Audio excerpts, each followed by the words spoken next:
திரளாக கூடியிருக்கும் உங்கள் அனைவருக்கும் முதல் என் மாலை வணக்கம். என்னை சந்திப்பதற்கு வெளிவந்து இங்கே உற்சாக வரவேற்பு கொடுத்து இன்முகத்தோடு அனைவரும் இங்கே இருப்பது மிக்க மகிழ்ச்சி அளிக்கிறது. பெரியவர்கள், தாய்மார்கள், இளைஞர்கள் உங்கள் அனைவருக்கும் என் மாலை வணக்கத்தை தெரிவித்துக் கொள்கிறேன். தேர்தல் களம் இப்போது ஓரளவுக்கு எனக்கு பழக்கமாகிவிட்டது. 2016, 2019, 2021, 2022 உள்ளாட்சி, 2024 பாராளுமன்றம் என்று பல தேர்தல்களை சந்தித்து உங்கள் பெரும் ஆதரவினாலும் உங்கள் அன்பினாலும் எல்லா தேர்தலிலும் வெற்றி பெற்ற ஒரே கழகம் திராவிட முன்னேற்ற கழகம். எனவே அந்த மனநிறைவுடன் நாங்கள் பல சாதனைகள் செய்திருக்கிறோம். எல்லா வகையிலும் இதுவரைக்கும் வேறு எந்த உறுப்பினரும் திரட்டாத தகவல்கள், டேட்டாபேஸ், கால் சென்டர், புகார் பெட்டி எல்லாம் வைத்து, எனவே பல ஆயிரக்கணக்கான கோரிக்கைகளை நிறைவேற்றியிருக்கிறோம் 10 ஆண்டுகளில் என்று நான் மனநிறைவடைகிறேன். ஆனால் இந்த தேர்தல் ஒரு புது அற்புதம் நம்மளுக்கு கிடைச்சிருக்கு. அது என்னன்னா,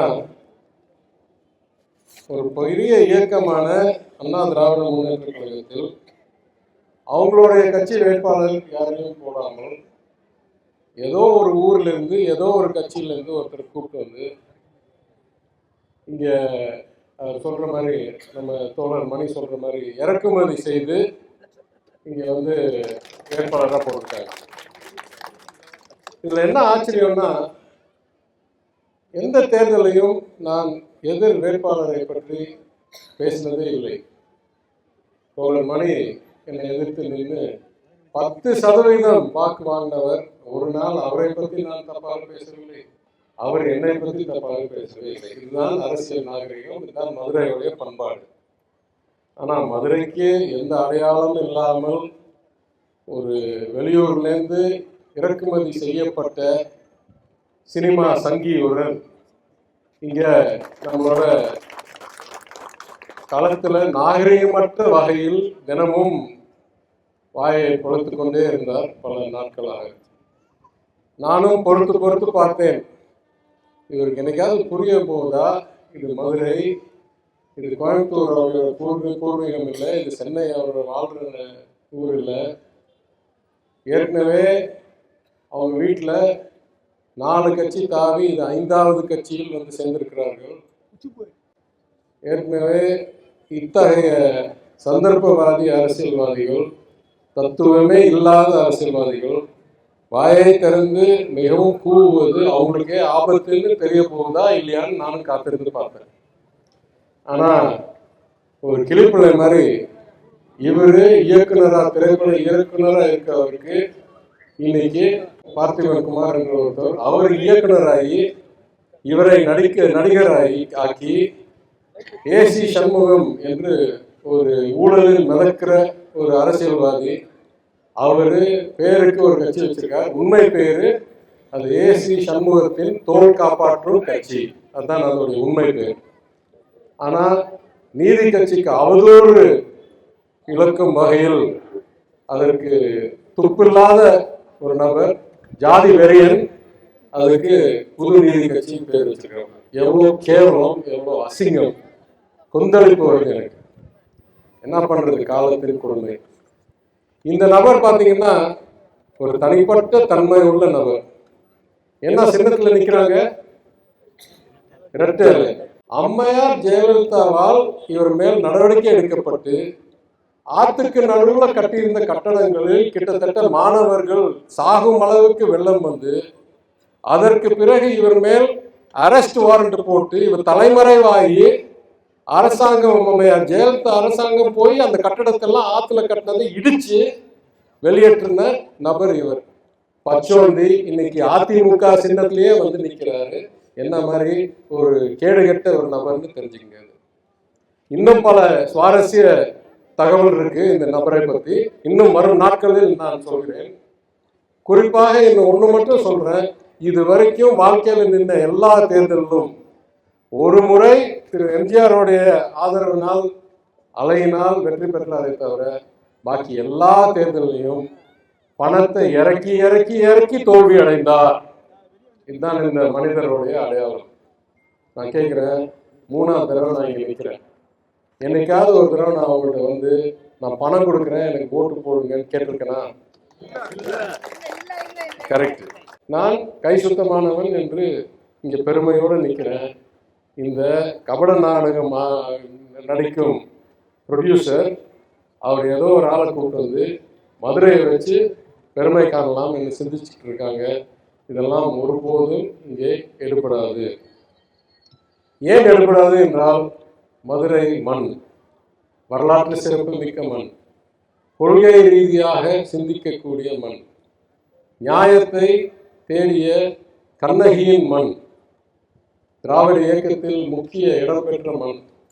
இந்த மண்ணில் இந்த ப்ரொடியூசரும் இந்த டிரெக்டரும் இந்த நடிகரும் அவங்க கூட இருக்கிற குடும்பம்லாம் வந்து என்ன நினைக்கிறாங்க? நம்மளாம் முட்டாள்கள் நினைக்கிறாங்களா மதுரை மக்கள்? நான் கேட்குறேன், இது 2-3 உதாரணம் சொல்லி நான் கேட்குறேன். இங்கே சலவை கூடம் கட்டினது யாரு? நான் தானே? சரி, எத்தனை கட்டினேன்? முதல்ல ஒன்று கட்டினேன், அது 10ஆவதுன்னு சொன்னாங்க, 2ஆவது கட்டினேன். அதில் ஏதோ ஒரு பிரச்சனை இன்னும் சொல்லணும்னா, அங்கே கழிப்பறை கட்டினேன், அங்கே கிணறுக்கு சீரமைப்பு செய்யணும், என்னென்னமோ செஞ்சேன். ஏன்னா அடித்தட்டு மக்களுக்கு செய்ய வேண்டியது என்னுடைய பணி. இந்த நபர் திடீர்னு அங்கே வந்து அது விபத்து நடந்த உடனே விபத்தை வைத்து அரசியல் செய்யக்கூடிய ஒரு தீய சக்தி, இவருக்கும் அந்த சலவை கூடக்கும் சம்பந்தமே இல்லை. இவருக்கு அங்கே ஒரு சலவை கூட இருக்குன்னு கூட தெரியாது. ஏன்னா இவருக்கு தொகுதி எங்கே ஆரம்பிக்குது எங்கே முடியுதுன்னு கூட தெரியாது. இவருக்கு இருக்கிறது பூரா காமாலை உள்ள கண். எங்க பார்த்தாலும் இது இல்லை அது இல்லை அது இல்லைன்னு சொல்லுவார். நான் கேட்குறேன், இங்கே 34 சாலைகள் அமைத்து கொடுத்துருக்கேன். நாளைக்கு அவர் வருவார், அவர் சொல்வாரு இங்க எதையுமே செய்யவில்லை அப்படின்னு. இந்த அம்மையார் சொல்லுவாங்க, என்ன பேசுறீங்க, எங்க எம்எல்ஏ எங்க அமைச்சர் எங்களுக்கு 34 சாலை அமைச்சர் கொடுத்துருக்காங்க, நீங்க சொல்லியிருக்கீங்க எதுவுமே இல்லை. இல்லைன்னா உங்க கண்ணை நம்பாதீங்க, நான் சொல்றேன் இங்க எதுவுமே இல்லை, நான் திரைப்பட இயக்குனர், எனவே நீங்க நான் சொல்றதுதான் நம்பணும். திருவிக்கா ஸ்கூலுக்கு வருவாரு, எதுவுமே செய்யவில்லை என்பார். அங்க ஒரு சின்ன பையன் சொல்லுவான், தாத்தா எங்க ஸ்மார்ட் கிளாஸ் கொண்டாந்தது எங்க அமைச்சர் எங்க எம்எல்ஏ, எங்களுக்கு காலை உணவு உருவாக்கி கொடுத்தது எங்க அமைச்சர் எங்க எம்எல்ஏ, எனக்கு பசி இல்லாம இருக்க தாத்தா, நீங்க என்ன சொல்றாங்க எதுவுமே செய்யவில்லை. இல்ல தம்பி, உன் வயிற்று சொல்றது உண்மை இல்லை, நான் சொல்றதுதான் உண்மை, நான் திரைப்பட இயக்குனர், நான் சினிமா சங்கி. கரெக்டா? இங்க ஒரு சமுதாய கூட இருக்கு, நான் கட்டி கொடுத்த நிதி இல்லை, உங்களுடைய இல்ல விழாக்கள்லாம் அங்க நடத்துவீங்க. இங்க வந்து சொல்லுவாரு அங்க எதுவுமே இல்லை, ஒண்ணுமே இல்லை, அமைச்சர் எதுவுமே சொல்லல. அந்த அம்மையார் சொல்லுவாங்க, எங்க குடும்ப கல்யாணத்தை அங்க நடத்தினவங்க, எப்படிங்க சொல்றீங்க அங்க எதுவுமே இல்லை? இல்ல கல்யாணம் நடந்துச்சா இல்லையான்னு நீங்க சிந்திக்கணும், நான் சொல்றேன் எதுவுமே நடக்கல, எனவே அதுல கல்யாணம் நடந்திருக்க முடியாது. இந்த மாதிரி ஒரு கேலி கூத்தாக்கும் ஒரு நபர் ஆரம்ப சுகாதார நிலையத்துல ஸ்கேன் கொண்டாங்க. அப்ப நீங்க எல்லாம் சொல்றீங்க, என்ன சொல்றீங்க எதுவுமே நடக்கல, எங்களுக்கு ஜிஹெச்சுக்கு போகாம இங்கேயே ஸ்கேன் பண்ண முடியுது. இல்ல உங்களுக்கு நோய் வந்ததே நீங்க கனவு காணதுதான், நீங்க ஸ்கேன் போனதே நீங்க கனவு காணதுதான். நான் சொல்றேன், நான் இயக்குனர், நான் சொல்றேன் சினிமா சங்கி, எதுவுமே நடக்கல.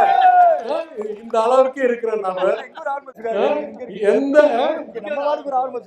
எத்தனையோ பண்ணிருக்கோம். நான் சொல்றேன், தெளிவா சொல்றேன், இந்த தொகுதியில் 10 ஆண்டுகளில் 70,000 நபருக்கு மேல் நேரடியாக என்னுடைய மேம்பாட்டு நிதியிலேயோ சொந்த நிதியிலேயோ பயனடைந்திருக்கிறீர்கள். பெருமை, மன நிறைவு. ஆனா இயக்குனருக்கு, சினிமா சங்கிக்கு நீங்கெல்லாம் ஆளே இல்லை.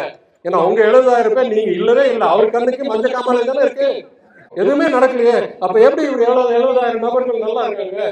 அதெல்லாம் இருக்கவே கூடாதுன்னு நினைப்பேன்.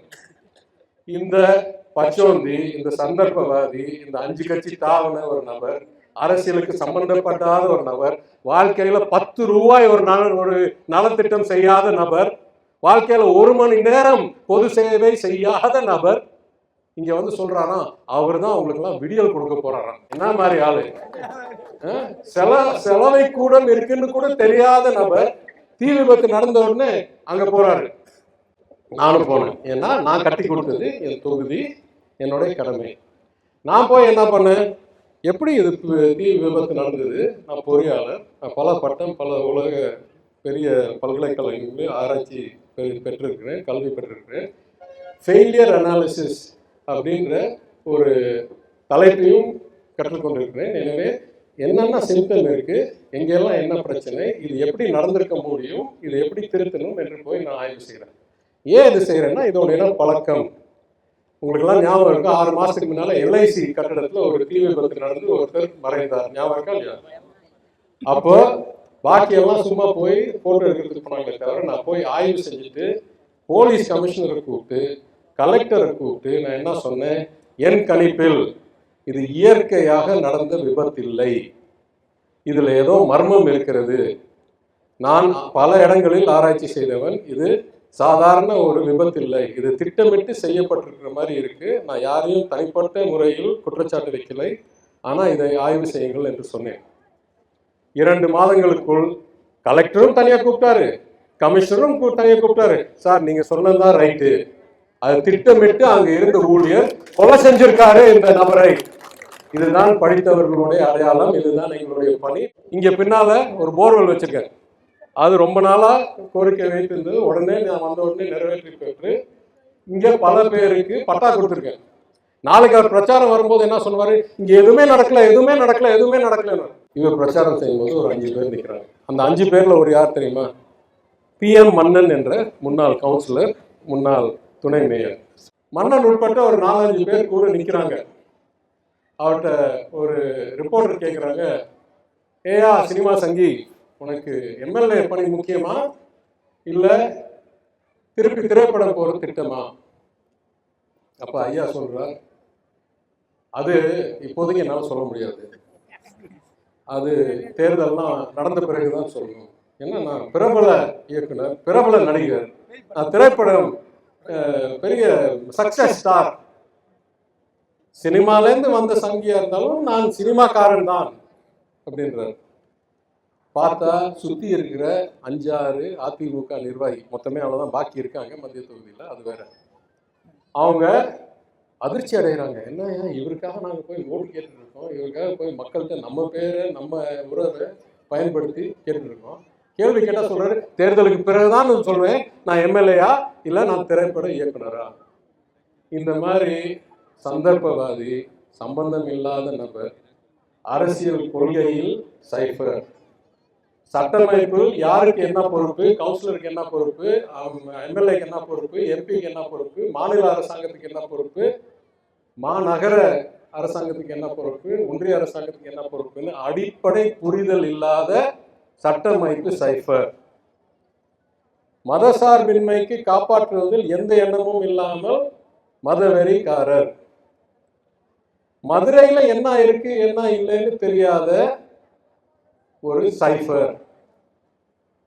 ஒரு MLA திட்டத்தில் கட்டப்பட்ட கட்டடத்துக்கு தேர்தல் போது போனா கல்வெட்டு மறைத்திருப்பார்கள் என்று கூட தெரியாத ஒரு அறியாமையில் மிதக்கிற ஒரு நபர், அரசியல் நாகரிகம் தெரியாத நபர் இங்க வந்து உங்கள்கிட்ட 20-30% வாக்கு வித்தியாசத்தில் வெற்றி பெற்று உங்களுக்கு எண்ணற்ற பணிகள் செய்த என்னை அவர் கூறுகிறார், PTR ராஜினாமா செஞ்சுட்டு போகணுமா.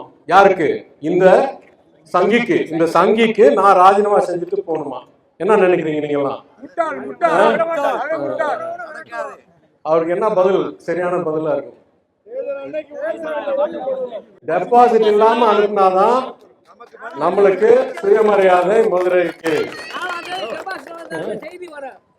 அதனால் நான் சொல்றேன், இது மதுரை மண். இவருக்கு போடுற ஒவ்வொரு வாக்கும் மதுரையோடைய அடையாளத்துக்கு எதிராக விழுகிற வாக்கு. நான் இரட்டை இலை ஆதரவாளர்கள், அம்மையார் ஜெயலலிதாவுடைய ஆதரவாளர்களிடம் கூறுவேன், உங்கள் அம்மையாரால் விரட்டப்பட்ட அப்ஸ்காண்டிங் ஆன AC சண்முகத்தோடைய கட்சியில இவர் இருக்கிறாரு. இவருக்கு நீங்க ஓட்டு போடுறது உங்க அம்மையாருக்கு செய்கிற அவதூறு, துரோகம். அதனால் இன்னுமே நான் சொல்றேன், எல்லா பிரச்சாரத்திலையும் நம்ம முடிக்கிற முழக்கம் ஒரே ஒரு முழக்கம். யார் நம்மலாம்? நான் மதுரைக்காரன். நான் மதுரைக்காரன். நான் மதுரைக்காரன். நீ யார்? நன்றி, வணக்கம். மதுரை மத்திய சட்டமன்ற தொகுதி பிடிஆர் பழனிவேல் தியாகராஜன் அவருக்கு உதயசூரியன் சின்னத்தில் மீண்டும் உங்க வாக்குகளை அளிக்கணும்.